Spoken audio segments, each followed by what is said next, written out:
안녕하세요. 알찬 방송 그리고 밝은 방송 여러분과 함께하는 최후의 오크의 경제 이야기입니다.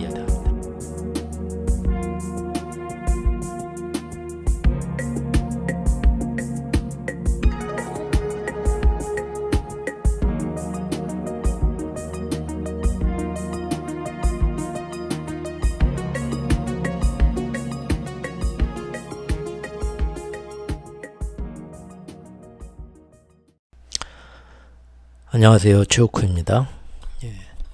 간밤에 미국 주식시장에서 계속 오를 것 같던 채권 금리가 미국 10년물 채권 금리가 5% 이상을 넘을 것 같이 굉장히 크게 흔들리다가 갑작스럽게 떨어졌던 일이 있었습니다. 경제계에서 나름 영향력 있는 두 명의 빌 아저씨가 나와가지고 둘 다 채권 금리가 이제 더 이상 오르기는 어렵고 앞으로는 채권에 대해서 사람들이 더 많이 주목하고 집중하게 될 것 같다라는 뉘앙스의 어떤 액팅들을 했습니다. 그게 뭔지 한번 살펴볼까요? 첫 번째 제목은 이겁니다. 두 명의 빌이 이제 채권이 바닥이라고 주장했다. 조금 자극적으로 써봤습니다. 실제 바닥이라고 주장한 건 아니지만 어제 그랬다고 해요. 어제 그 장 시작하기 전에 미국에서 장 시작하기 전에 풀이장부터 이미 주말 사이에 이스라엘이 레바논 시리아하고도 막 서로 쿵쾅쿵쾅 한다 안 좋은 얘기들이 간밤에 들려오고 했으니까요. 일요일 밤에 그래서 그랬는지 미국 국채 금리가 장기채 금리가 다시 꿈벅꿈벅 하면서 장 시작 전부터 다시 한번 제일 높은 상단 5%를 찍으면서 들썩들썩 시동 걸리고 있었다고 합니다. 여기 보시죠. 미국 10년물 국채 금리인데 바로 어젯밤에 10월 23일 날 여기 보니까 고점이 5.021이네요. 5.0을 넘어버렸죠. 5.0 상단에서 한번 부딪히는 듯 하더니 장 시작 전부터 5.0을 찢었단 말이에요. 사람들이 굉장히 불안해지죠. 국채 금리가 어디까지 올라갈 건가. 주식시장 그래서 굉장히 압박을 어제도 받고 있었고요. 장 초반에는. 그런데 장 시작한 지 얼마 안 돼서 그런 소식이 들려왔다고 합니다. 시장에. 뭐냐면 얼마 전도 아니죠. 몇 달 전 한 8월쯤에 그랬던 것 같은데 그렇죠. 브릭스 회의 이후에 일본 중앙은행이 정책 선회하고 나서 이제 여러 명이 와서 그때 바람 잡을 때였죠. 그때 이 빌 에크먼 씨가 나와가지고 자기는 국채 금리가 계속 더 올라갈 거라고 본다 하면서 시장의 분위기를 바꿨죠. 그러면서 그때 이 사람이 미 국채 중에서도 장기채 중에서도 30년물에 자기는 숏 배팅을 했다고 공개 선언을 하고 그것이 적어도 5.5%까지는 올라갈 거라고 생각한다 하면서 시장의 국채 금리가 계속 더 상승할 수 있도록 심리 변화에 큰 자극을 주었던 인물입니다. 그런데 이 양반이 어젯밤에 충분히 장기물 금리가 오른 만큼 올라서 나는 이제 숏배팅 다 걷어들이고 차익 실현해서 다들 선배님들 저기 이제 배 두드리면서 저는 이만 잘 먹고 나갑니다 하면서 나간다는 차익 실현을 했다는 소문이 퍼졌습니다. 그래가지고 그러면 이제 장기물 금리는 올라갈 만큼 올라간 건가 하고 10년물 금리의 상승세가 꺾이게 되었다고 합니다. 여기 보면 이렇게 올라갔다가 5.0 찢었다가 쭉 급하게 내려왔죠. 그래서 오늘 지금 낮에도 좀 많이 안정된 상태입니다. 자, 그럼 빌 에크먼 씨는 30년물 채권 시장에서 얼만큼 재미를 본 걸까요? 사실 보면은 30년물은 그간 10년물 국채 금리도보다도 더 많이 오르고 있었습니다. 이게 지금 30년물 금리 일봉인데요. 여기 지금 보면은 이미 10월 20일부터 5.146 또는 그 이틀 뒤에는 5.179 거의 5.2 수준까지 계속 오르고 있었습니다. 굉장히 많이 올랐었죠. 근데 이분은 5.5까지 간다고 했지만 5.2에서 사실은 털은 거죠. 이게 꼭지다. 당분간 이제 털었다고 해서 이분이 완전히 여기서 손을 뗀다고 그 말은 아닙니다. 여기서 이 사람이 30년물에 숏배팅을 했다 했지만 다른 국채 시장에서 또 어떤 쇼베팅을 걸어놨는지 그건 말 안 하니까 알 수 없죠. 예. 또 여기서 일단 차익 실현하고 어느 정도 내려가는 것 같으면 또 사고 나중에 또 얘기할 수도 있고 말 안 하고 그냥 살 수도 있는 거고 모르지만 결국은 이게 뭡니까? 예. 빌 에크먼이 직접적으로 여기서 이제 채권은 내려갈 일만 남았다. 채권 가격은 오를 일만 남았다. 채권 금리는 내려갈 일만 남았다. 그렇게 말한 건 절대 아닙니다. 다만 나 여기서 충분히 많이 먹고 지금 털고 나갑니다. 얘기한 거예요. 차익 실현한 거지. 완전히 손 뗀지 어떤지는 그거는 뭐 그 사람이 그런 것까지 다 말할 의무는 없죠. 이제 우리가 알아서 상상해야겠죠. 근데 5.25에서 충분히 먹었단 말이에요. 사실 차익 실현 제가 이제 그 소식을 듣고 오늘 아침에 살짝 봤는데 아주 정확히 잘 해드신 것 같아요. 무슨 얘기냐면 지금 보면은 5.5까지 자기가 간다고 했으면 빌 에크먼 따라서 다들 빌 에크먼 눈치 보면서 워낙 영향력 있는 인물이니까요. 여기에 같이 숏 걸은 사람들도 헤지펀드들도 많을 거란 말이에요. 그럼 5.5 되기 전에 상황 봐가면서 야 진짜 설마 5.5 가겠어? 하면서 안 믿고 따라왔던 건데 반신반의하면서 5.2 정도만 가도 이때부터 벌써 뭡니까? 나 끝에서 안 먹고 머리에서 안 먹고 어깨에서 이 정도면 충분하고 여기서부터 눈치 싸움 하겠죠? 누가 먼저 터나 하고 뭐 시장이 원래 그렇지 않습니까? 그러니까 말은 5.5로 했지만 빌 에크먼 씨도 여기서 터는 게 안정적이죠. 5.25 정도 되면은 벌써 5.2까지 했으면 뭐 충분히 털고 나올 만했죠. 그리고 또 이 당시에 벌써 우리가 저번 그 회원 영상에서 한번 차트 검사할 때도 한번 쭉 봤었지만 일본의 국채나 일본의 그 엔화 환율을 봤을 때요. 이미 달러당 150엔 근처에서 일본 엔화가 며칠 동안 계속 머물고 있었습니다. 네, 바로 이거죠. 저랑 같이 차트 쭉 보셨던 분들은 아시죠? 이게 150엔 뚫을 때 이미 10월 3일날 전쟁 전에 크게 잡아내리면서 자기들이 이제 이거는 절대 못 넘길 것처럼 엄청 입으로 막 입을 열심히 털면서 일본 당국이 안 될 것처럼 했는데 실제 환율 시장에는 그렇게 뭐 쭉 내릴 것처럼 말은 그렇게 해놓고 개입은 적게 하면서 국채 시장도 마찬가지였죠. 150에는 딱 붙여가지고 그냥 그대로 계속 유지를 해주죠. 지금 이게 며칠째입니까? 벌써 거의 뭐 열흘 가까이 지금 그러고 있습니다. 그러면은 사람들이 열흘 동안은 계속 크게 내리지는 않지만 그래도 150엔을 안 넘기고 있는 모습이 보이죠. 그러면은 대부분 여기서는 150엔보다 더 위로 올라갈 거다 달러당 그렇게 생각하긴 힘들죠. 일본 당국이 어떻게든 150엔은 안 넘기긴 안 넘기는구나 이렇게 보인단 말이에요. 이렇게 일시적으로 가면. 그러면 이제 어떤 생각이 드냐면 빌 에크먼은 자기가 지금 채권을 일단 차익 실현한 그 뭐 이유를 여러 가지를 갖다 댔는데 전반적으로 보면 이스라엘과 팔레스타인 전쟁의 확전으로 지금 얘기를 하고 있더라고요.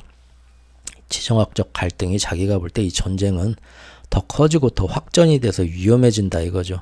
그러면 사람들이 확실히 더 안전자산을 선호하게 되고 채권 매수세로 들어올 거다. 자기는 그렇게 생각을 하기 때문에 이 시점에서 차익 실현을 한 것 같은 그런 뉘앙스의 말을 하더라고요.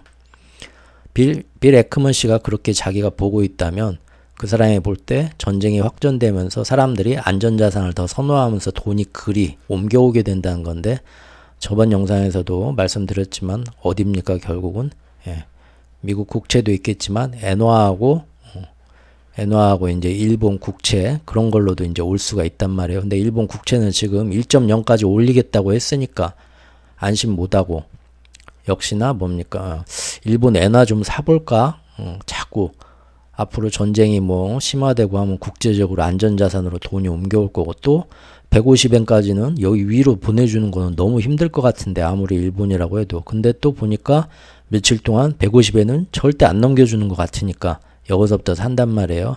제 블로그에도 댓글로 한 분이 그런 질문 해주셨는데 제가 그거를 깜빡 저번 회원 영상에서 길게 답변을 해버렸습니다. 근데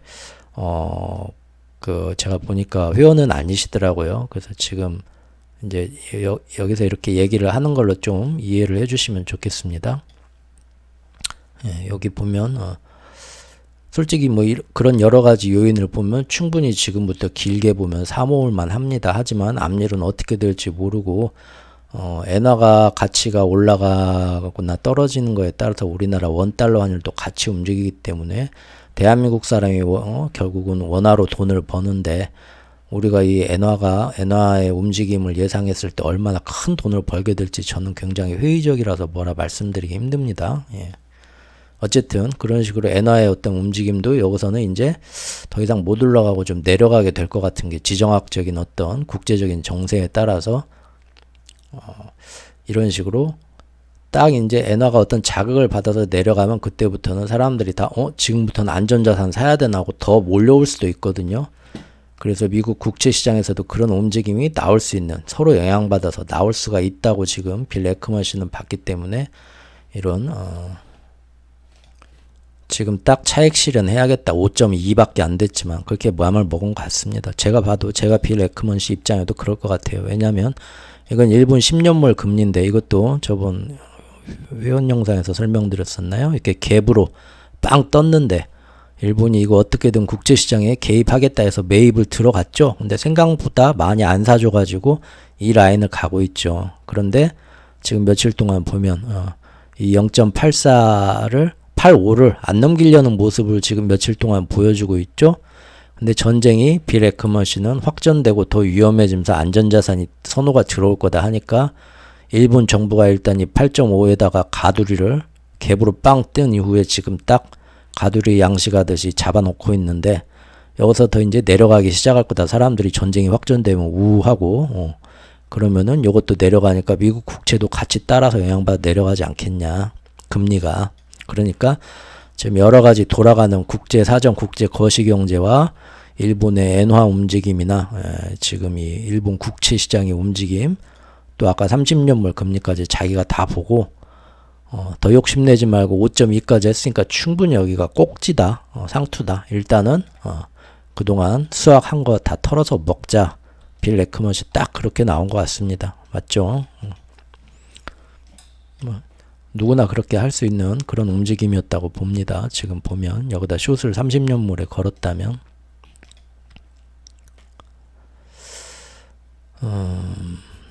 그런데 또 한 명의 빌 아저씨, 옛날 구채권왕이라 불리는 빌 그로스 씨 역시도 어제 이런 말을 했어요.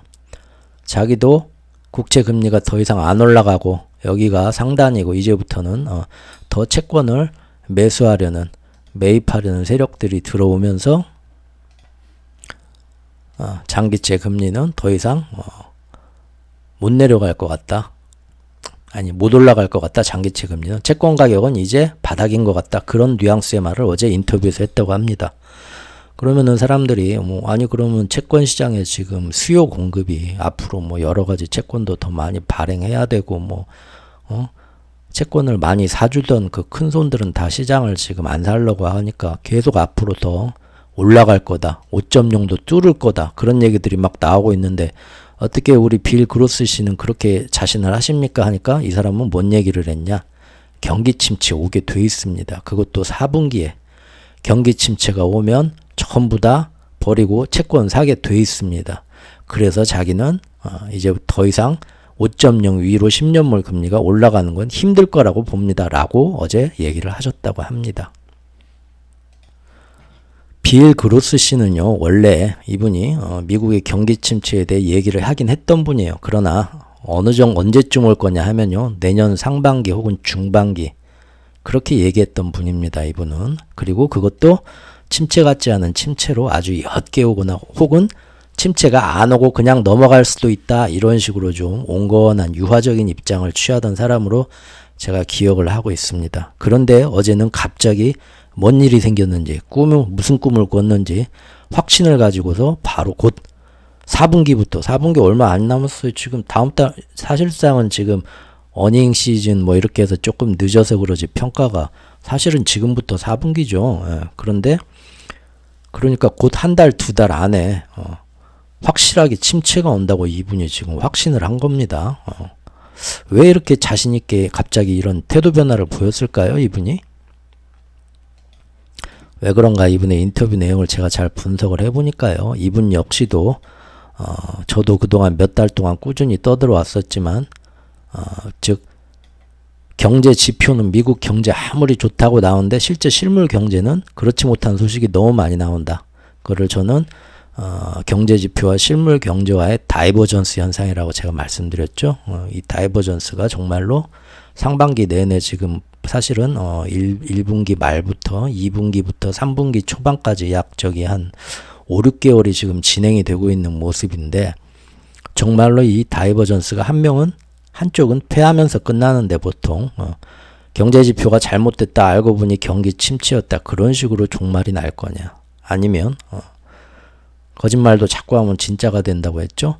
침체가 오는 듯 안 오는 듯 잘 넘어가면서 결국은 실물 경제도 쭉 회복이 되면서 역시 주식시장은 작년 10월, 12월이 바닥이었고 앞으로 찐 상승이 맞네 하면서 따라갈 거냐 그걸로 받는 어떤 경우로 되는가 보자고 했는데 어쨌든 저는 다이버전스를 좀 안 좋게 봤었죠. 근데 지금 이분이 하는 얘기도 그 얘기더라고요. 즉 지금 나오는 뜨거운 경제 지표와 달리 실물 경제 곳곳에서 나오는 즉 고금리를 못 견디는 이 가계와 기업과 그런 부채의 붕괴의 소리가 심상치 않다는 겁니다. 미국에서도. 그래서 자기가 보니까 이것이 경기 둔화 정도를 넘어서 이미 침체로 가는 신호들을 곳곳에서 자기는 포착하게 되었다.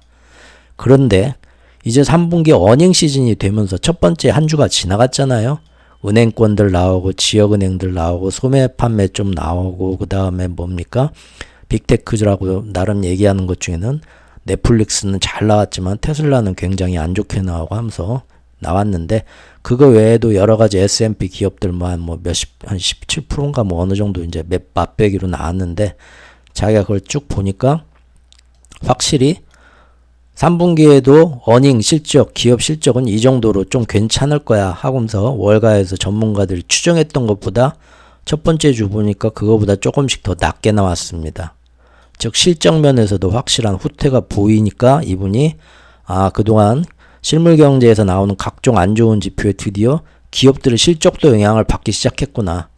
그러면은 이제는 다음 분기 4분기에는 확실하게 꽝이겠네 라고 강하게 확신을 하신 것 같습니다. 제가 볼 때.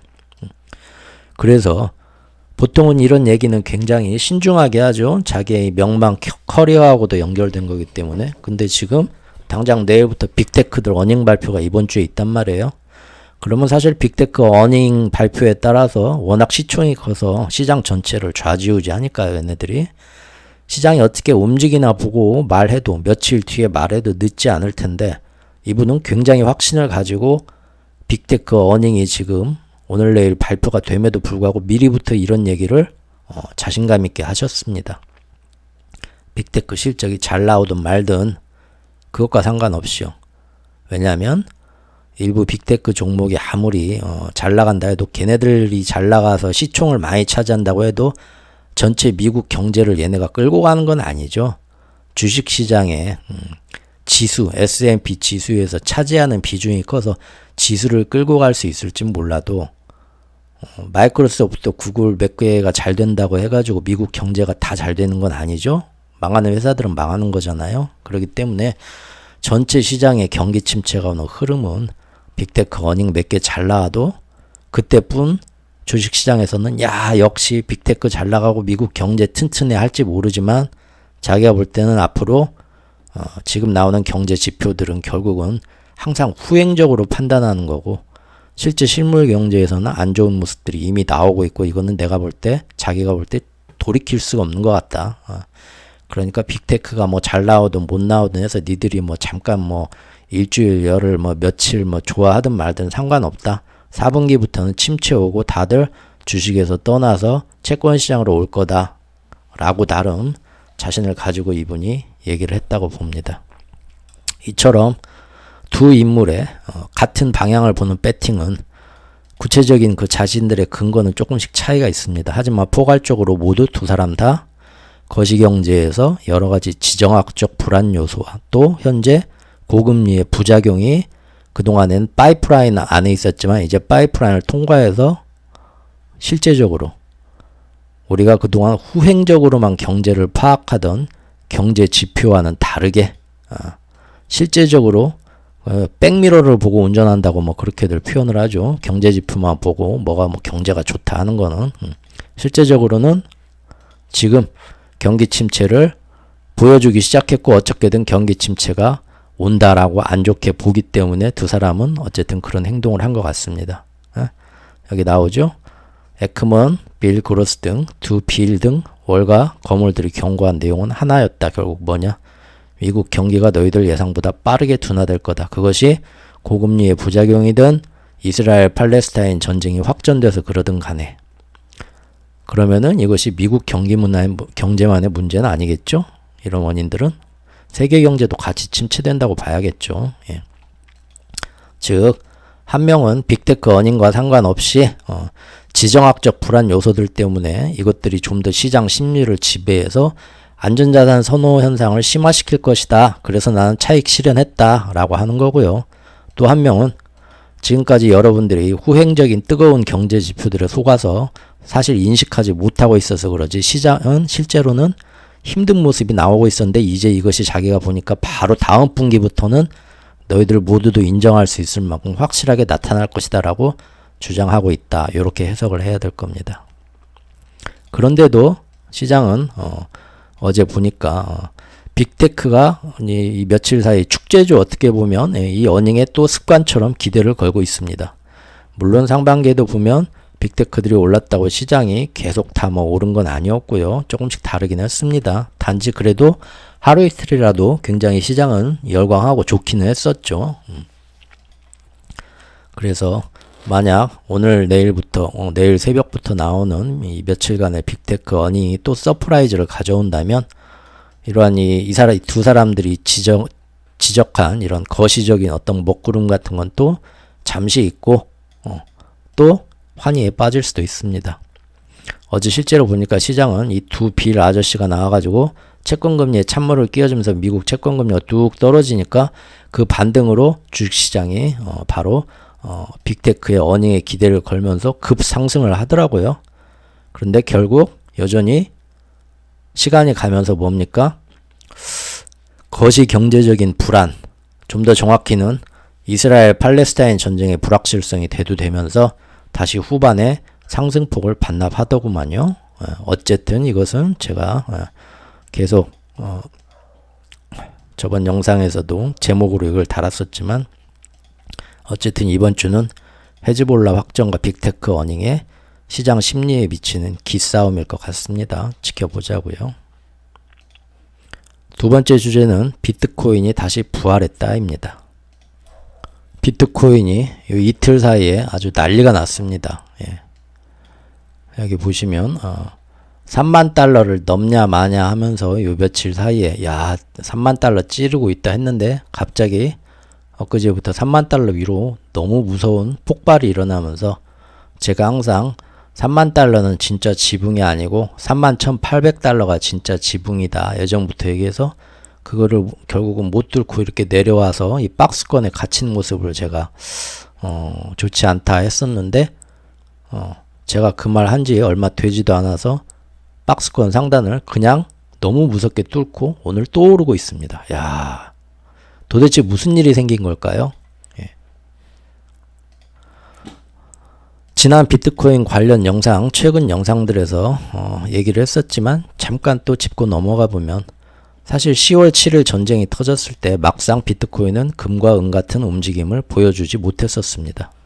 여기 보시면 10월 7일 날 전쟁이 터졌을 때 이때 금과 은 시장은 깜짝 발작을 합니다. 전부 다 안전자산 이거 뭔 일이야 이제 뭔 일 터졌네 하면서 근데 비트코인은 아무도 봐주지 않아갖고 너무나 불쌍한 모습이 그때 나왔었습니다. 진짜 유령 도시처럼 거래도 안 들어오고 움직이지도 않고 그래서 전쟁에 나 있던 불확실성이 가산될 때 안전 디지털 금으로서 주목을 받는다라고 주장했던 사람들이 이날은 굉장히 창피할 정도로 아무런 모습을 못 보여줬죠.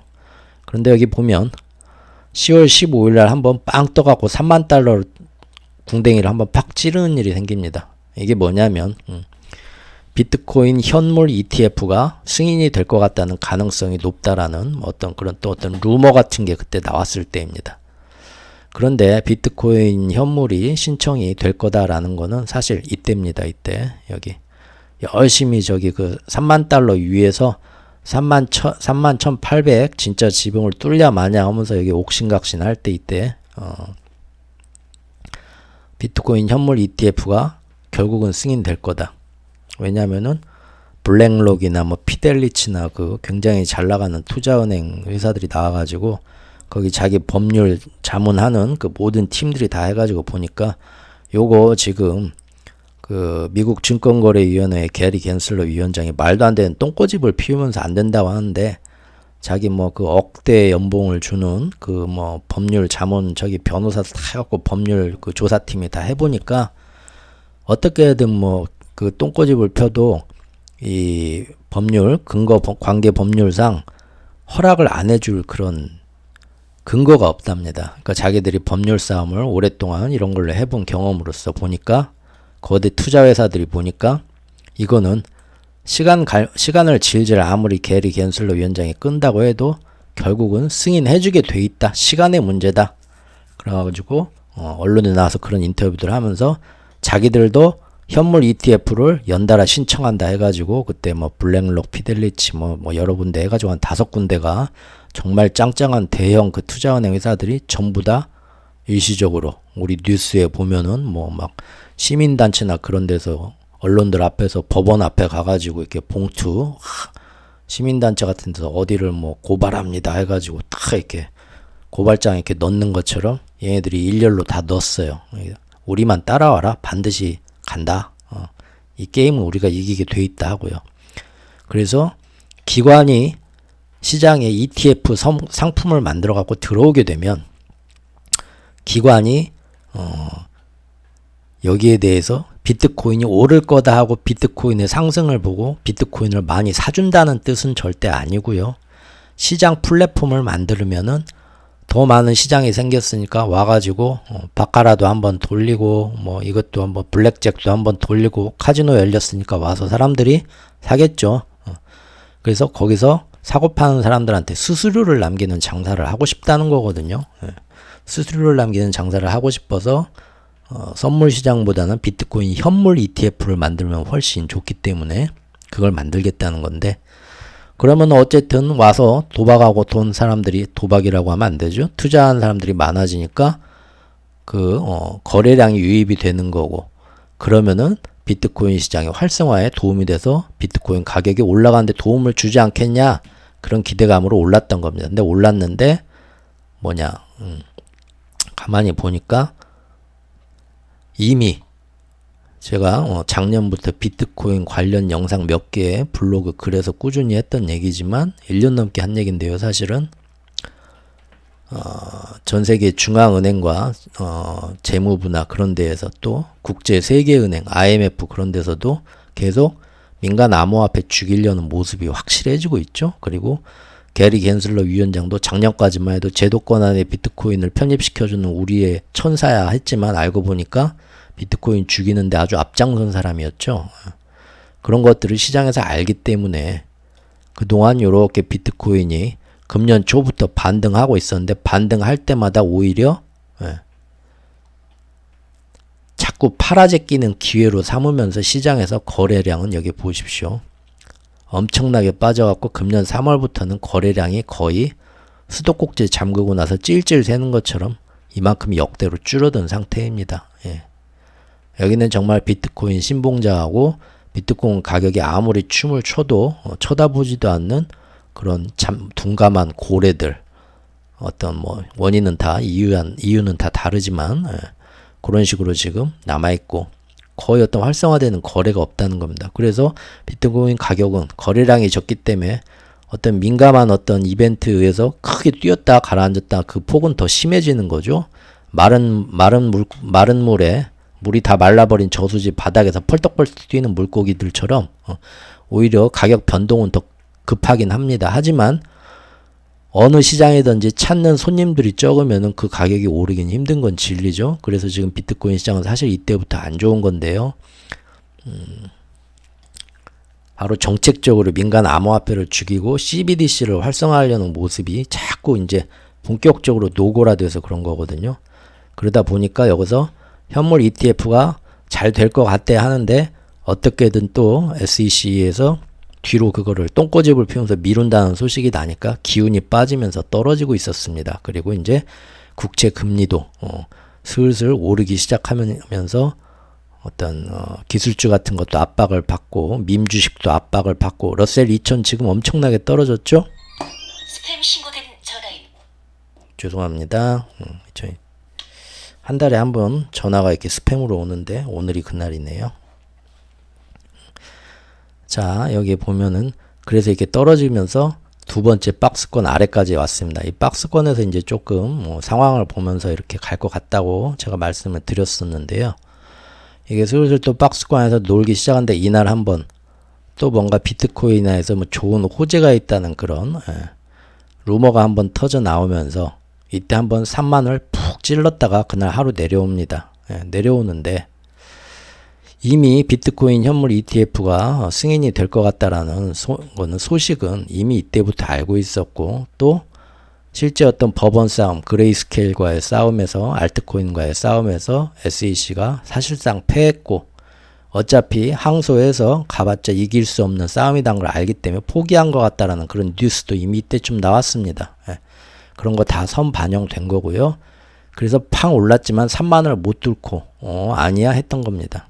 그리고 전쟁 때도 잠잠했던 거고 이번에 오른 거는 왜 올랐냐면 다들 뭐 그 현물 ETF 승인이 된다는 소식 때문에 오른다라고들 지금 언론들에서는 나오고 있습니다. 그런데 제가 지금까지 설명드린 것처럼 이미 그걸로 한번 선반영됐는데 이 이상은 못 오르는구나 라고 실망했었고 그 이후에도 한번 바로 그냥 승인이 이제 오늘 내일 된대 하는 루머가 급하게 나왔을 때도 올라봤자 3만까지만 찍고 못 올라왔습니다. 거기에 대해서는 이제 이 위를 뚫을 만한 기대는 안 하고 있다는 거죠. 장기적으로 봤을 때.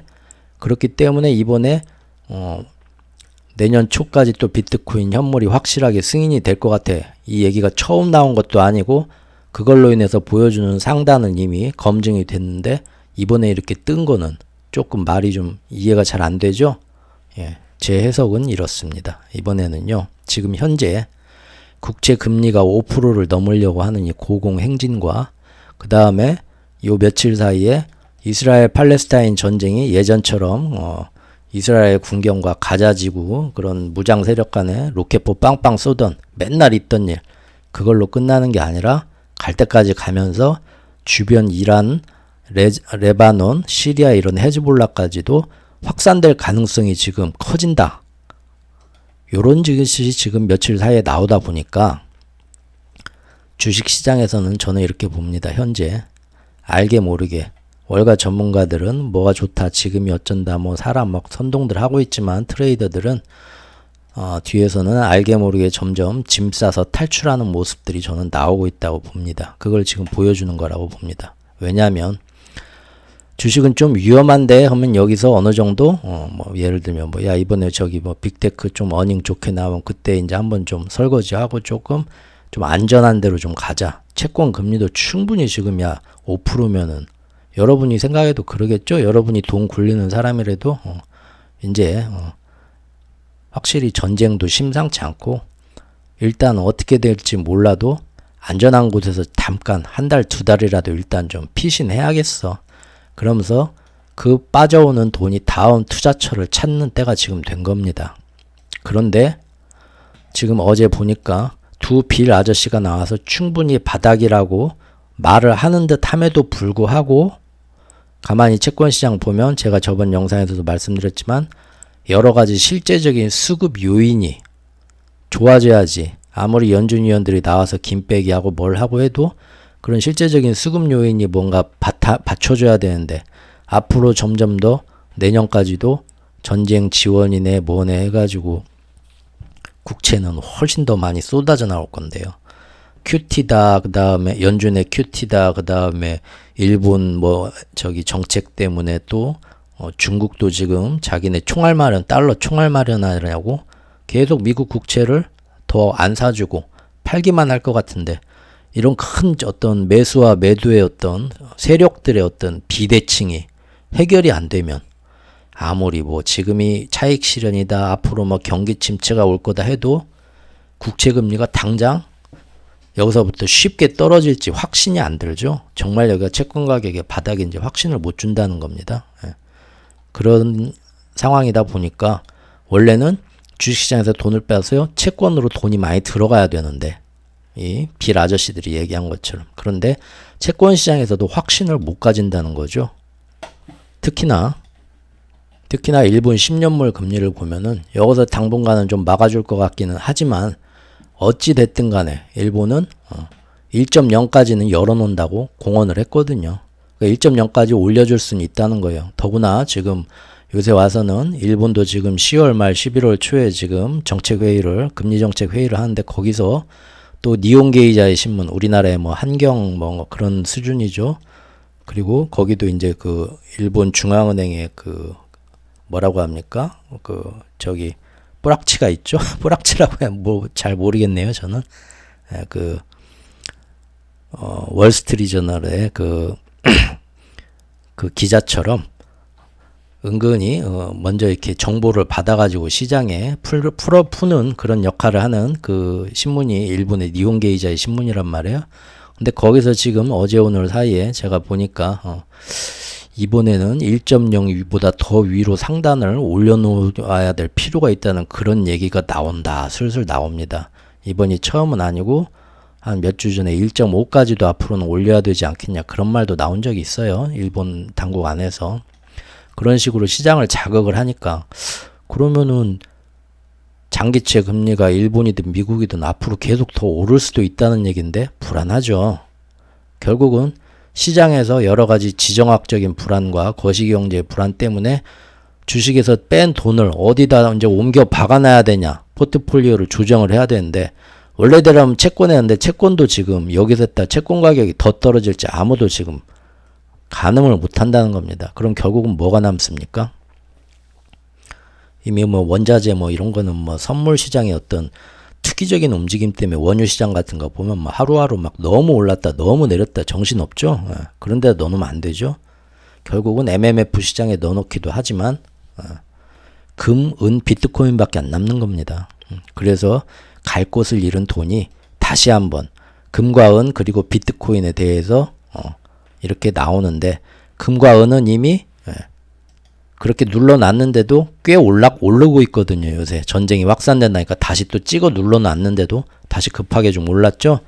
그런데 비트코인이 상대적으로 그러니까 비트코인에 좀 박아놔봐야겠다고 돈이 들어온 걸로 저는 보입니다. 그래서 지금 뭐 월가나 그런 데서는 현물 ETF 승인 소식 때문에 올라간다 하는데 그건 아닌 것 같고요. 이미 그걸로 인해서 올리려는 건 요것밖에 힘이 없다는 게 증명됐었고 한번 당장 오늘 내일 사이에 승인된다더라 라는 그런 루머가 나왔을 때도 겨우 여기까지 올랐다 말았는데 이제 와서 뭐 그 소식이 뭐 한 번 더 나왔다고 해서 이게 여기 뚫을 이유는 불충분하다고 봅니다. 뚫은 이유는 제가 봤을 때 아까 말씀드린 것처럼 시장에서 슬슬 돈이 나오면서 안전자산으로 지금 분배가 이루어지고 있는데 알게 모르게 헤지펀드나 요런 애들이 포트폴리오 조정을 지금 어닝 시즌 들어와서 물밑에서 하고 있는데 금하고 온 비트코인 비중을 조금 늘려야겠다 하는데 비트코인이 그나마 더 매력적으로 잠재 가치가 있어 보이니까 왜냐하면 ETF 어떤 승인 그런 걸로 인해서 사람들이 이런 식으로 바람을 잡아놓으면 비트코인 오르는 거 봐 저거 요거 올랐네 하는 순간 역시 내년에 현물 ETF 승인되면 역시 크게 먹을 수 있겠네 하고는 관망하던 사람도 따라 들어오게 되거든요. 맞죠? 그렇기 때문에 일단 여기 올려놨습니다. 그리고 사람들이 거기에 이제 얼마 동조해서 올라온 어디까지 가는가 한번 봐야겠죠. 이렇게 물론 저의 개인적인 주관적인 견해고요. 절대 맞는 거 아니고요. 제 어떤 뭐 의견을 해가지고 뭐 투자를 하신다. 절대 그러지 마시고요. 저는 원수 만들기 싫습니다. 예. 일시적인 현상으로 저는 어쨌든 보고 있습니다. 하지만 만약에 진짜로요 전쟁이 이제 단기간 안에 앞으로 최단기간 안에 갑자기 최악으로 치닫게 되면요 우리가 상상한 것보다도 그러면 그때는 다들 시장에서 뭔가 우리가 예상한 것 이상으로 큰일이 나네 세상이 뒤집히려고 하네 하면서 팬데믹 초기 터졌을 때 그랬던 것처럼 돈이 갑자기 빠져나오면서 이 돈을 어디다 가야 될까 우왕좌왕 하면서 패닉성으로 미리 준비 안 된 돈들이 어디 갈지 헤매다가 갑자기 매수세가 좀 더 많이 들어오는 그런 일이 생길 수도 있습니다. 이 시나리오를 써보자면. 하지만 다만 이제 저는 내년 ETF 승인에 대한 기대권은 아무리 거기에 기대하고 와도 점점 더 거시적으로 이제 점점 더 가열차지고 예리해지는, 즉 각국 중앙은행과 재무부들의 민간 비트코인 생태계 죽이기를, 그 뉴스들을 계속 이겨내야만 할 겁니다. 어떻게 될지 봐야겠죠. 마지막 세 번째 주제는 이제부터 진짜 입조심입니다. 제 채널 성격에 관한 조금 이제 바꿔야겠다는 그런 내용인데요. 거시경제이기도 하고요. 지금 이집트 같은 경우는 경제난 때문에 한참 전부터 굉장히 힘들어하던 나라죠.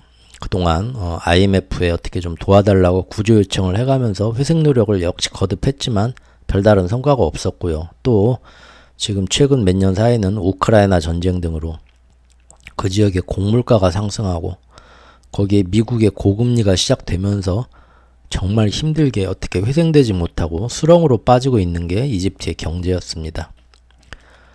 한때 이집트는 중동 안에서 친미 국가로 분류되던 나라였습니다. 그러나 뭐 완전한 친미, 우리나라처럼 완전한 친미는 아니고요.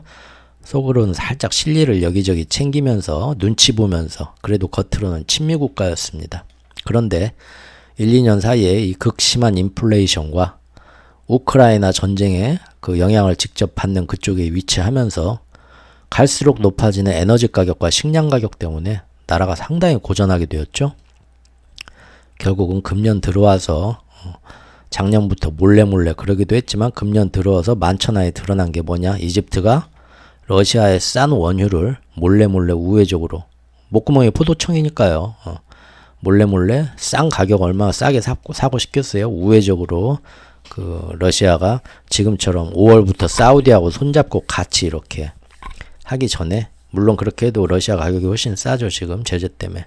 그래서 러시아 원유를 많이 우회적으로 많이 수입하였고, 그러면서 서로 경제적으로 또 군사적으로도 서로 이렇게 도움을 뒷구멍에서 이렇게 서로 도와주고 있던 거. 그래서 겉으로는 친미 국가이지만 뒤로는 러시아한테 에너지 도움도 받고 또 군사적인 어떤 기술 도움도 좀 받고, 그러면서 또 몰래 러시아에 지원도 해주고 하는 그런 것들이 상반기 때 드러났었죠. 그래가지고 사실 그때부터 미국한테 찍힌 거죠. 이 새끼들 봐라고. 그때 뭐 뉴스들, 뭐 거시경제 뉴스들 꾸준히 보신 분들은 제가 지금 언제적 얘기하는지 아실 겁니다. 그랬는데 결국 금년 8월이 되어서 브릭스 회의에서 충격 선언을 하죠. 그게 뭐냐면 기존의 브릭스 5개 회원국에 우리도 참가해서 내년부터 정식 회원이 돼서 달러를 배제한 자기들만의 결제 시스템에서 달러 배제하고 자기들끼리 통화로 결제하는 새로운 경제 지역을 만들겠다라고 들어간 애가 놀랍게도 6개 나라가 들어갔죠. 근데 그게 중동에서 원래는 친미 국가였던 사우디, 하지만 완전히 이제는 미국하고 등을 동지고 중국과 러시아와 더 친한 사우디, 그리고 사우디하고 항상 앙숙으로 만들어 놔가지고 그걸 이용해서 중동에서 영향력을 미국이 행사하고 있었는데, 중국이 브릭스 안에서 자기들의 그 오일머니로 막강한 어떤 그런 원조 세력을 만들기 위해서 사우디와 중동을 열심히 화해시켰죠. 그리고 그 결실을 봤습니다. 사우디와 이란도 서로가 우리 계속 싸우는 것보다는 앞으로 이런 고금리 달러 강세 속에서 서로 살 길을 찾아야 되는데, 우리가 싸우지 말고 일시적으로 경제를 위해서 서로 겉으로 화해를 하면 이란과 사우디가, 그래서 브릭스 안에 들어가서 같은 오일머니의 힘을 같은 방향으로 우리가 움직이면 달러 없이 원유가 결제가 되면서 너네 이란도 그러고 우리 사우디도 그러고 훨씬 경제적으로 좋을 것 같다. 설득이 된 거죠. 그래서 이란과 사우디가 손을 잡고 들어가는데, 사우디 형님이 말하면 그대로 따라가는 이쪽의 2인자 아랍에미레이트도 손잡고 들어갔고요. 그 다음에 친미 세력인 줄 알았던 이집트도, 야 가만히 보니까 그쪽에 맨날 저기 미국 눈치 보면서 저기 IMF 눈치 보는 것보다는 거기 가서 니네들하고 한 발 담그고 있으면은 경제 회생하고 하는데 오히려 더 도움이 될 것 같다. 그래가지고 이집트까지 손잡고 가죠. 남미에서는 아르헨티나 역시 야 우리도 지금 뭐 나라가 여기서 더 망할 수 있나 할 정도로 우리도 지금 나라가 흔들리는데 맨날 뭐 미국 도와주네 뭐 IMF가 도와주네 하는데 결국은 평생 노예고 어떻게든 우리도 이번 기회에 좀 새로운 뭔가를 좀 찾아야겠다 기를 해갖고 아르헨티나도 브라질을 손잡고 브라질이 꼬시니까 그래 우리도 들어갈게 하고 들어왔죠. 나머지 하나가 어딘가요? 네, 나머지 하나는 아프리카의 에티오피아였습니다. 그렇게 6개 나라가 손잡고 들어가죠. 결국 제가 말씀드리고 싶은 거는 뭐냐면은 이집트도 미국의 등에다 칼을 꽂은 겁니다. 친미국가라고 생각했는데 그랬는데 이제 10월에 그 일이 있고 나서 공교롭게도 왜 그런지 모르겠지만 또 다른 전쟁이 바로 이집트 옆에서 터졌죠. 그리고 어제 오늘 기사입니다. 보면은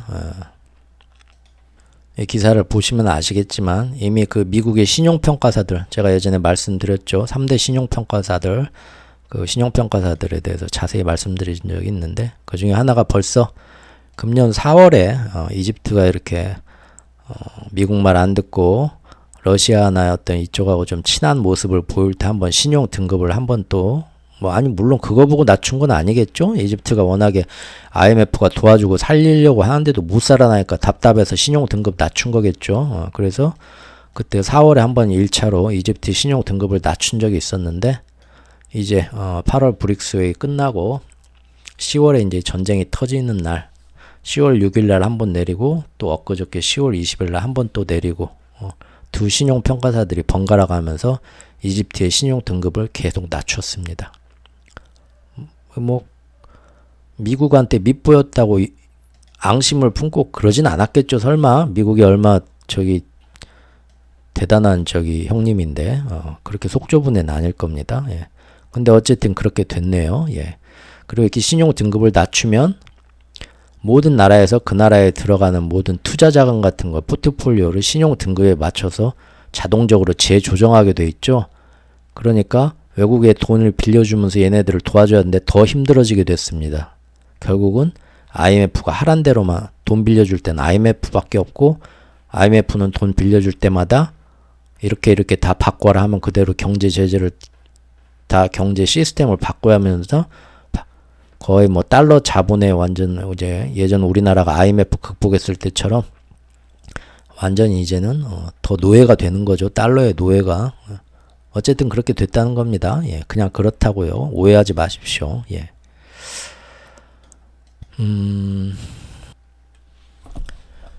결국 결과적으로 브릭스 안에 들어가려고 슬슬 미국한테 밑보이다가 결정적으로 미국 등에 칼을 꽂은 이집트는 이제 더 많은 어떤 경제적 피해를 보게 되었네요. 이번 전쟁의 여파로 인해서 이번 전쟁 때문에 신용등급을 더 내린 거거든요. 주변에 어떤 중동 전쟁이 확산되면서 더 경제적으로 안 좋은 영향을 받을 것이다 해서 신용등급을 이번에 내렸기 때문입니다. 자, 그리고 이란이 참전해서 확전될 가능성은 어떻게 되고 있을까요? 지금 사실 직접적으로 이란이 참전하면은 이런 브릭스 안에서의 이런 달러 체제를 벗어난 경제를 부흥하고 싶은 그런 이란의 큰 욕심을 볼 때, 그리고 사우디하고 화해해가지고 브릭스 안에서 같이 달러를 배제하고 새로운 결제 시스템에서 새로운 경제 성장 모델을 키워보려는 이런 입장에서 지금에 와서 이 전쟁에 발을 담그고 척을 지면서 또 경제 제재를 당할 수 있는 그런 구실을 마련한다? 그것은 상당히 껄끄럽고 절대 이란으로서는 발을 담그고 싶지 않은 일종의 덫이라는 거 제가 지난 영상들에서 여러 번 말씀드렸습니다. 그래서 이번 분쟁 딱 터진 날부터 초반부터 확실하게 이란은 성명을 발표했죠. 팔레스타인 주민들의 입장은 내가 지지한다. 하지만 우리는 하마스 등의 너희들이 얘기하는 것처럼 군사 지원한 거는 절대 사실이 아니고 그런 일 없다라고 선을 그었습니다. 물론 뭐 월스트리트 저널이나 그런 데서 이제 확인 안 된 니네가 본 게 베이루트에서 모여가지고 막 하마스 헤즈볼락에 니네가 결제 도장 찍어주고 진행시켜 했다는데, 그러나 미국 국방부와 CIA에서도 그것은 자기들이 확인할 수 없는 정보라고 그래서 정말 이란이 확실하게 간섭했는가는 자기들도 어떻게 결론 내릴 수 없다고 분명하게 초반에 말을 했습니다. 그러나 계속 이란 조심해 이란 조심해 하고 그런 뉴스들 계속 나오면 사람들은 확실히 이란 뒤에 있었구만 생각하게 되는 거죠. 그런데 이제 이란은 전에도 말씀드렸지만 평소에 이 이슬람 혁명 세력들의 가장 근본 세력입니다. 큰형님입니다. 사실상 중동에서 지금 네타냐후 정권의 이스라엘 유대인 원리주의처럼 똑같죠. 중동에서 이슬람 혁명 원리주의 무장파들에 있어서는 가장 큰 형님이고 그런 애들이 뭔 일을 한다 하면 뒤에서 심적 물적으로 다 지원해주고 뒤에서 든든한 뒷배경이 되어주는 마치 우리 지구 이 자유진영 세력에서 미국과 같은 입장을 그런 입장으로 행동을 하는 게 바로 그 지역에서는 이란입니다. 그런데 지금 팔레스타인 분쟁에 대해서 제 영상을 같이 이렇게 꾸준히 보신 분들은 아시겠지만 사실 우리나라 사람들 대부분 모르죠. 그냥 하마스가 처음부터 나와서 왜 그런 말도 안 되는 먼저 선빵을 날렸냐. 니네가 잘못했지 하는데 사실은 그보다 몇십 배, 몇백 배의 선빵을 몇십 년 동안 지금 쳐맞고 있었죠. 그리고 재작년부터 금년까지 건드려야 되지 않을 넘지 말아야 될 선, 이스라엘도 잘 안 건드렸던 그거를 네타냐후 정권은 일부러 계속 건드려서 거의 준 전쟁 상태였죠. 21년도 뭐 이스라엘 그 알-아크사 사건 이런 거 검색해 보시고 나무위키 같은 거 검색해 보시면 다 나옵니다. 얼마나 심각했었나. 그래서 이 알-아크사 모스크부터 해갖고 신성모독 문제, 절대 이 알라신 넘어갈 수 없는 문제죠. 이 사람들 교리로는. 그리고 지금 팔레스타인 전쟁이 터지면서 모든 이슬람 국가에서 날마다 나와가지고 이스라엘 막 국기 불태우고 네타냐후 화형식 하면서 지금 우리가 어떻게든 이스라엘이 팔레스타인 자치지구를 막 다 때려 부시는 거 우리가 막아야 된다. 국민들이 전부 막 쏟아져 나와서 중동 국가들, 이슬람 국가들 국민들이 다 나와서 시위하는 모습 기사들 다 보셨었죠? 이렇게 반 이스라엘 여론이 전 이슬람 국가에서 휘몰아칠 때 여기에서 항상 큰 역할을 했던 이란이 항상 그래야 된다고 방송에서 떠들고 그런 행동을 했던 이슬람 원리주의의 가장 큰 거두인 이란이 아무것도 안 할 수는 없는 입장입니다. 그래서 결국 이란은 이 싸움을 언제까지나 피할 수는 없죠. 그래서 헤즈볼라들의 무장 세력이 결국은 어제 뉴스가 나왔더만요. 이스라엘에 대해서 그전에는 지들끼리 알아서 따콩따콩 맨날 국경에서 분쟁하는 시기였는데 이제 이란이 제한적인 허락을 내렸죠. 뭐라고 허락을 내렸냐면 너희 헤즈볼라 등이 이스라엘 안에 어떤 군사기지를 딱 겨냥해서 이렇게 군사적인 공습이나 이런 거를 어느 정도 할 수 있는 제한적인 전투를 허용한다. 굉장히 난해한 얘기죠. 이게 정말 뭐야? 똥인지 된장인지. 난해한 결정을 내렸습니다. 그렇게 난해한 결정을 내린 건 사실 난해한 지금 이란의 입장이 그대로 드러나는 거죠. 자기들이 그 어떤 종교적인 어떤 그 중동에서의 위치를 봤을 때 이슬람 세력에서 이거 모른 척 할 수는 없고 자기들의 교리에 의해서 피해 복수와 보복을 해야 되라고 자기들이 지시를 허락을 내줘야 되는 그런 입장이기도 한데 내년도 그 브릭스 안에서 새로운 경제 모델로 완전히 달러의 영향력 아래서 벗어나서 지금까지 당했던 그 오랜 세월의 경제 제재를 더 이상 당하지 않고 자체적으로 주변 친구들과 손잡고 잘 되고 싶은 원대한 계획에도 큰 차질이 없도록 하고 싶은 그런 두 가지 욕심이 엿보이는 그런 내면의 갈등이 바로 이런 제한적 전투를 허용한다는 다소 난해한 결정으로 이어진 것 같습니다. 미국 백악관은 이란 행위 간과를 안 한다. 계속 헤즈볼라 뭐 이런 거하고 연관 지어가지고 지금 이렇게 얘기를 하고 있고요. 이렇게 미국은 항상 중동의 평화를 원하는데 안타깝네요. 미국 뜻하고는 다르게 결국은 자꾸 안 좋은 쪽으로 가고 있습니다. 예. 중동의 평화와 함께 중동 안에서 미국의 영향력도 예전처럼 회복하고 그럼으로써 내년도 대선에서도 역시 좋은 어떤 지지도 얻고 미국은 그러고 싶었으니까 이런 방향은 굉장히 안타까운 일이죠. 안 됐습니다. 하지만 어찌됐든 결과적으로 의도하진 않았겠지만 이걸로 인해서 브릭스 안에서 이 중동 국가들이 새로운 오일머니 세력이 돼가지고 중국과 러시아 같은 탈달러 세력의 경제 회생에 크게 도움을 줄 수 있었던 그런 대국적인 중동연합의 원대한 계획도 어쨌든 이렇게 확전이 되려고 하면서 큰 차질이 생기려고 하는 것도 사실입니다. 예. 그것도 우리가 알아야겠죠.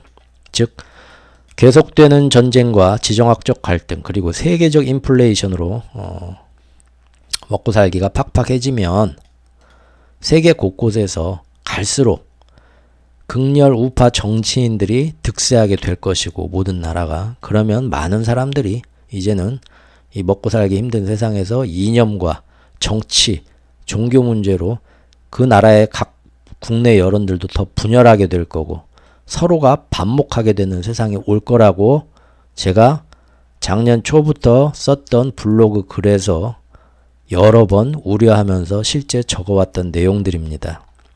그리고 실제로 정말로 작년과 금년을 거치면서 유럽, 스웨덴, 핀란드 뭐 여러 나라 등등 뭐 이스라엘도 네타냐후도 다시 복권하고 하면서 전 세계 어떤 뭐 아시아에서도 그간은 별로 어떤 득세를 못하고 존재감이 없던 소수파 정권이었던 극렬 우파 정권 혹은 극렬 좌파 정권들이 속속들이 총선에서 선거에서 승리하는 일들이 여러 번 나와서 제가 그것도 다 지금까지의 글에서 다 지적을 했었습니다. 실제 그렇게 됐다는 거죠.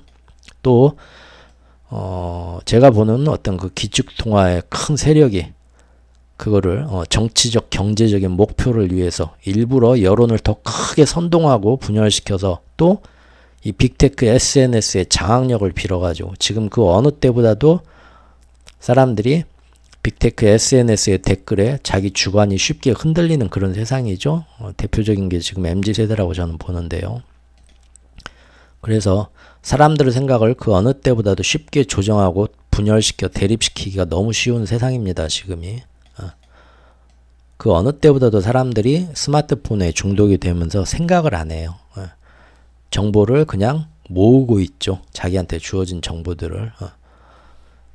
스스로의 검열 능력이 많이 떨어지는 거죠. 그러다 보니까 그 뒤에서 기존의 기축통화 패권을 좀 더 쉽게 이어가기 위해서 신냉전을 일부러 이용하게 될 거다. 그로써 사람들이 이제 90년대 거쳐서 2000년대 초까지만 해도 사람들이 굉장히 우리나라도 그러고요. 모든 세계의 여론이 굉장히 그 어느 때보다도 자유롭고 냉전 시대가 허물어지면서요. 성숙되면서 개인들의 어떤 그 민주사회의 어떤 그런 것도 굉장히 성숙되었던 가치관들이 이제 이렇게 먹고 살기 팍팍해지는 인플레와 고금리 시대에 의도적인 세계의 디커플링과 신냉전을 자꾸 조장하는 여론들에 의해서 선동하는 여론들에 의해서 금방 또 중세의 암흑기 같은 혹은 80년대까지 제가 어렸을 때 겪어봤던 사회에 멸공, 반공 막 이런 거 적혀있던 그런 냉전 논리로 금방 퇴화하게 된다. 그래서 이제는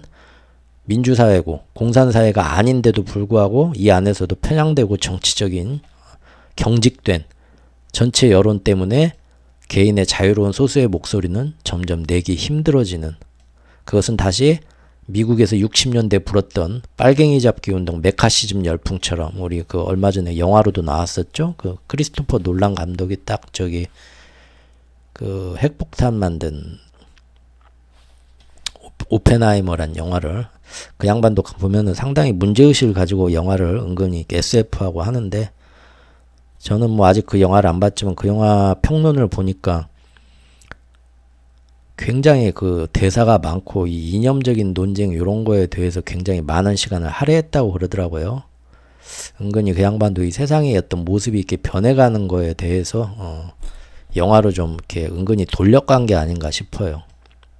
어쨌든 이렇게 툭 하면 그때 이 메카시즘 열풍처럼 적대 세력에 동조하는 반대되는 여론은 적대 세력에 동조하는 빨갱이 사회주의 논리로 좀 돌리기가 쉽상인 그런 때가 올 거다라고 제가 몇 달 전부터 얘기한 거 기억하시는 분들, 특히 회원분들은 많이 계실 겁니다.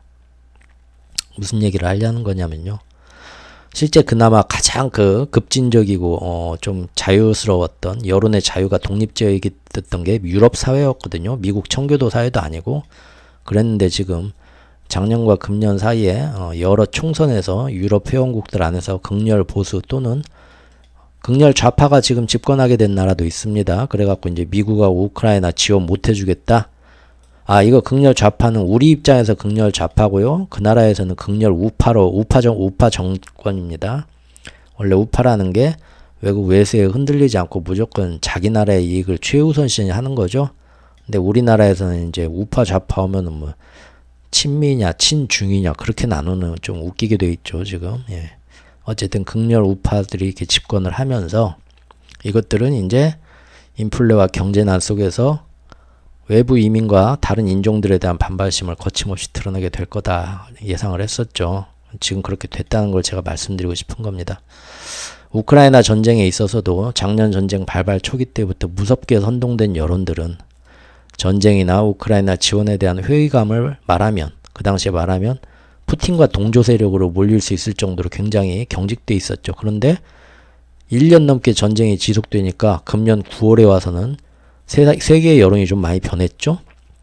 우리나라도 좀 변하더라고요. 많은 사람들이 이제 전쟁의 이면을 관찰하면서 이거 가만 보니까 뭐 미국 좋은 일만 하는 거네 하면서 푸틴도 나쁜 놈이지만 언제까지 이렇게 우리 실속 못 챙기고 우크라이나만 지원해 줄래 하는 여론도 조금씩 변하는 모양새였죠.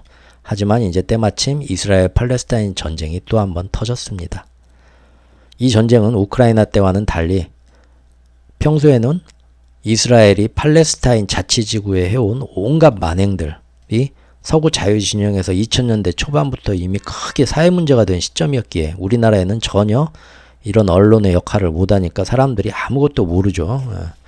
어떤 일을 당했었는지를 모르고 그냥 자치지구 잘 사는데 이번에 하마스가 갑자기 이제 치고 나와서 막 별 희한한 짓을 저지른 것처럼 생각하시는 분들도 많죠. 예. 그랬는데 어쨌든 그렇기 때문에 세계의 여론은 지금 전쟁 나고 나서 처음 열흘 동안 세계 곳곳에서 생각만큼 이스라엘을 지지하지 않고요. 뭐 그렇게 막 하마스가 나와가지고 그 막 못된 민간인을 학살하는 뉴스들이 초반부터 막 쏟아져 나왔는데도 오히려 서구 사회에서는 유대인 지지하는 목소리만큼 팔레스타인 지지하는 목소리들도 많이 나오면서 여론이 굉장히 팽팽한 이상한 모습이 초반에 나왔었습니다. 한 열흘 동안요. 예. 그랬는데 지금 즉 이른바 반유대주의와 반팔레스타인 여론이 동등하게 번져가고 있었는데요. 결국 어떻게 됐습니까? 미국이 2명의 국무장관이 연이어서 이스라엘을 빠르게 방문했고요. 빠르게 군사 지원을 하면서 계속 지지를 해주기로 했고요. 바로 또 대통령 바이든까지 직접 이스라엘 건너가서 거기서도 이스라엘이 뭐 민간인 희생 공습 뭐 어쩌고 저쩌고 해도 미국은 어떻게 해서든 끝까지 이스라엘을 지지한다라고 확실하게 선언을 했죠. 제가 그거를 여론들을 좀 더 전 세계 자유진영 여론들을 확실하게 기강을 잡는 모습을 줄 잘 서라 하고 눈치 잘 봐라 하고 기강 잡는 모습이다. 제가 지적을 했었죠. 실제 유럽에서는 마침 이제 때마침 터진 이슬람 강경 세력들의 테러가 막 있었죠. 유럽 안에서. 그러니까 팔레스타인 지원 세력에 대한 지지하는 그런 여론에 대해서 이미지를 더 나빠지기 시작했고요. 그런 이미지가. 그렇게 팔레스타인을 동정하고 이스라엘을 규탄하는 유럽 내 목소리들은 이제 국가 보안이나 테러 제압이라는 명목하에 지금 많이들 이렇게 목소리가 막히고 있습니다. 기사 하나 갖고 뭐 생겐 조약 뭐 어기면서 이민자들에 대한 굉장히 여론이 악화되기 시작했거든요. 예. 작년부터요. 실제 우파 정당의 강세를 보이는 모습 기사들이 있고요. 또 유대인들이 지금 미국 같은 경우는 사실 유대인들이 거의 모든 정치, 경제, 문학에 다 장악해 버렸죠. 예. 저랑 같이 경제방송 채널 들으시는 분들 뭐 여러 이제 중요 인사들 날마다 제가 그 인사들에 대해서 가끔 이렇게 뭐 인물 열전처럼 소개해드리지만 유대인 아닌 사람 있나요? 없죠. 유대인 아닌 사람 찾기가 힘듭니다. IT 업계 쪽도 마찬가지고요. 월가는 뭐 월스트리트는 거의 점령했고요. 그러다 보니까 미국에서는 이런 팔레스타인의 팔레스타인 자치지구 사람들이 당하던 그런 이스라엘 네타냐후 정권이 얼마나 안 좋은 그 민간인 학살을 지금까지 저질러 왔나를 십몇 년 동안 알고 있기 때문에 20년 가까이 뉴스가 제대로 보도가 됐으니까요. 그거하고 겹쳐가지고 물론 이제 미국에 있는 유대인들은 다릅니다. 이제 이스라엘에 있는 유대인들은 시오니즘 유대인 극렬주의자이기 때문에 서로 우리는 다르다. 미국에 있는 유대인들마저 그렇게 얘기를 하죠. 어쨌든 반유대주의가 미국에서도 굉장히 지금 심합니다. 그런데 이번 전쟁이 터지니까 거기에 더 불을 붙였죠. 그래서 특히 젊은이들과 셀러브리티들이 초반에 와가지고 오히려 이스라엘보다는 팔레스타인을 지지한다라는 얘기들을 초반에 한 거 기사들 보여드렸죠. 전쟁 터지고 나서 바로. 그런데 바로 그 다음날 월스트리트과 IT 업계에서 블랙리스트가 돌죠. 우리나라 블랙리스트 돌듯이. 그래가지고 그때도 빌 에크먼이 한몫했죠. 그 지금 뭐 팔레스타인 지지한다고 한 애들이 지금 하버드 대학에 어떤 놈들이냐 명단이 다 돌았죠. 바로 그렇게 해가지고 무산됐고요. 틀어막았고요. 또 패션계와 영화계 등 스포츠계에서도 바로 그런 거 지지하는 사람들 다 지금 징계받았죠. 그리고 뭐 출연 안 시켜줄 것처럼 얘기가 되면서 다들 그 사람들도 슬그머니 SNS에서 말 바꿨고요. 아주 발빠르게 며칠 사이에 이렇게 압박이 가해졌다는 겁니다.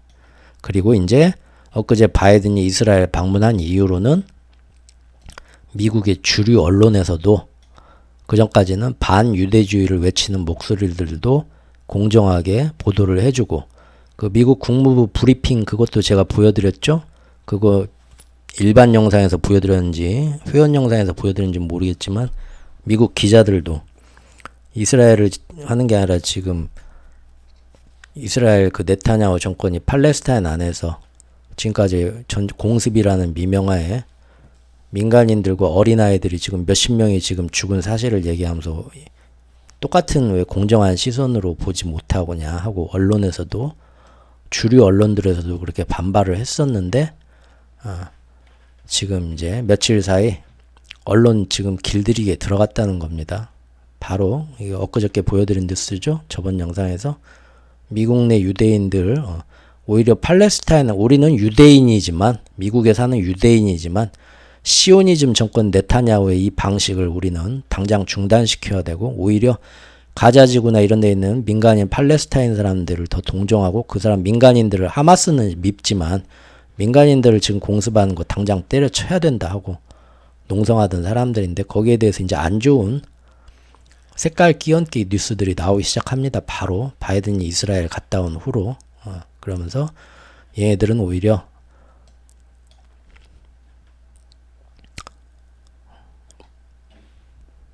목소리들을 내던 단체들이 가만 보니까 예전부터 사회주의 좌파 연대와 뭐 이렇게 같이 뭘 했던 전력들이 있더라 하면서 동격시하면서 지금 미국의 안보를 해치려는 무리들과 결탁된 세력들인 것처럼 은근히 이미지 저기 흑색 선전으로 들어가기 시작했더라고요.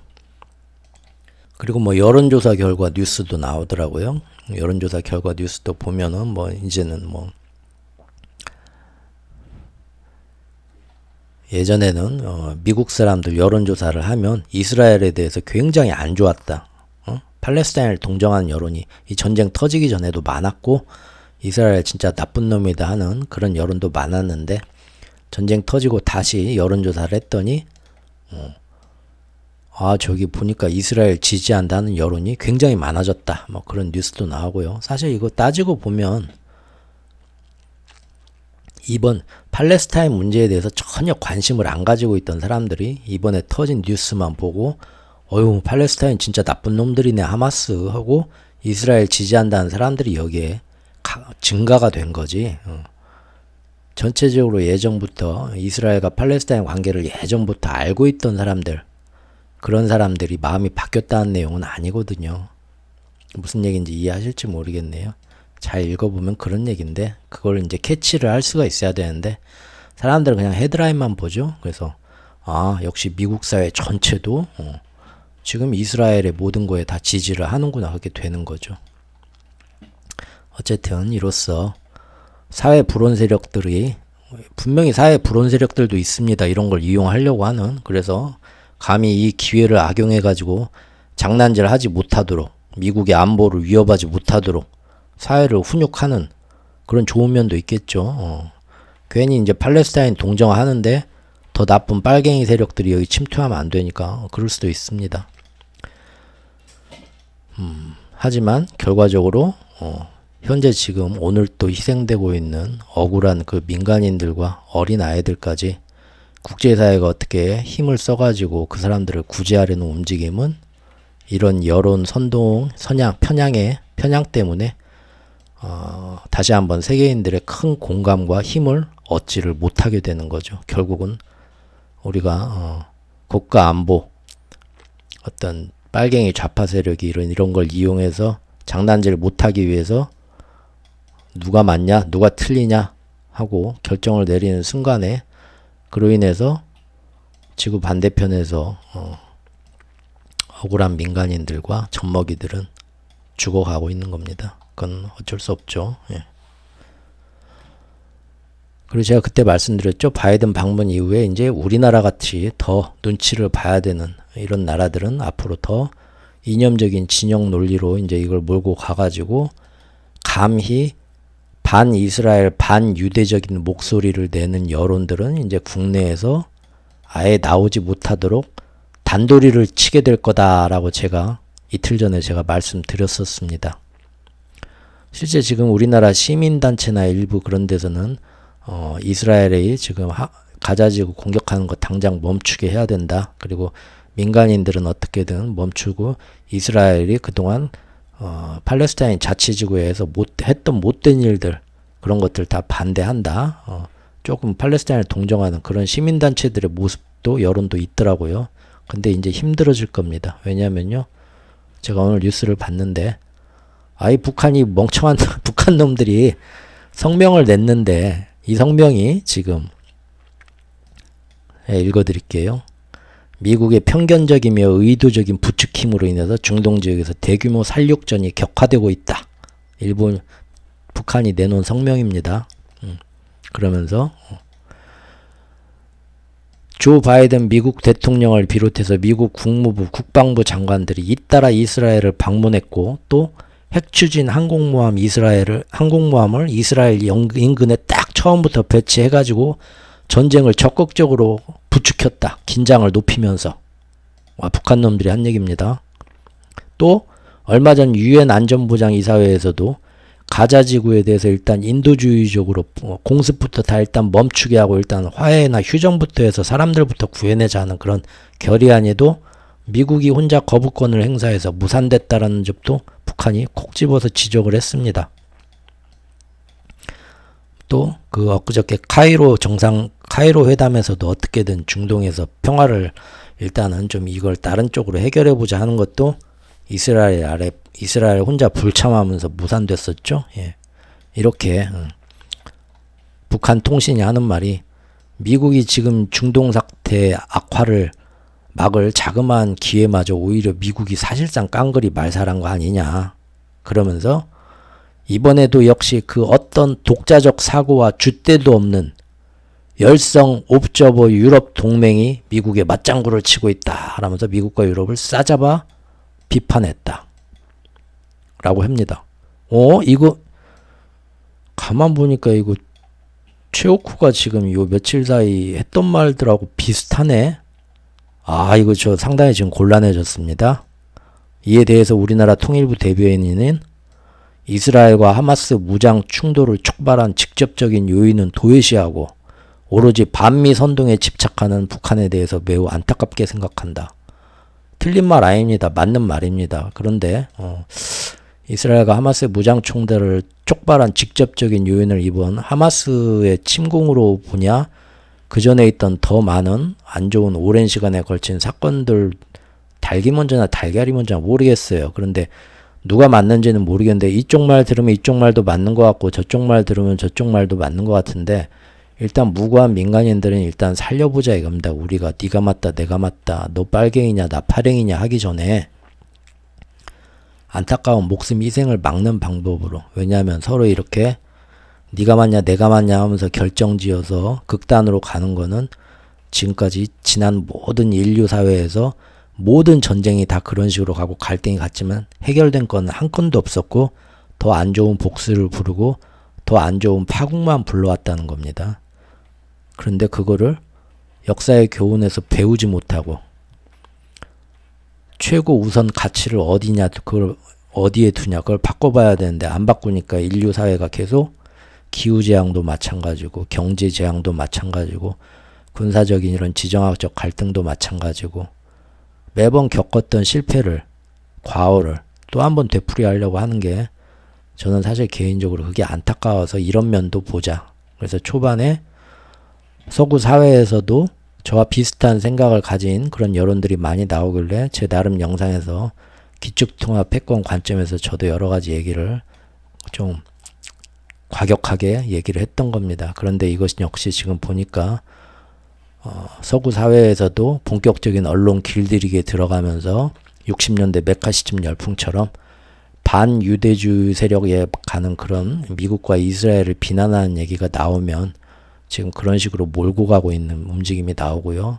우리나라는 바로 이 북한 뚱땡이 놈이 지금 그런 얘기를 해가지고 거기에 대해서 반미 선동으로 지금 우리나라에서 규정을 지었기 때문에 이제 이런 얘기 하면 안 됩니다. 저도 반미 선동 그런 빨갱이가 되고 싶지는 않아요. 그래서 이제부터는요, 좀 더 중립적으로 목소리를 조심하고 주관적 견해는 되도록 빼려고 합니다. 제가 예전에 그런 얘기 했었습니다. 여인에게 돌을 던지는데 불쌍하다 하면서 그래도 입 조심하고 그냥 지나가야지 하는데도 뒤에서 붙잡고 너 왜 그냥 지나가냐? 너는 왜 이 여자에게 돌을 안 던지냐? 혹시 너도 같은 짓을 하는 놈이냐? 빨갱이냐? 라고 그렇게까지 따질 때가 곧 올 것이다. 그리고 그때가 되면 제가 이미 영상으로 공개했던 내용들도 민감한 주제들은 다시 싹 다 비공개로 돌려야 할 때가 올지도 모르겠다고 말한 거를 기억들 하시는 분이 있을 겁니다.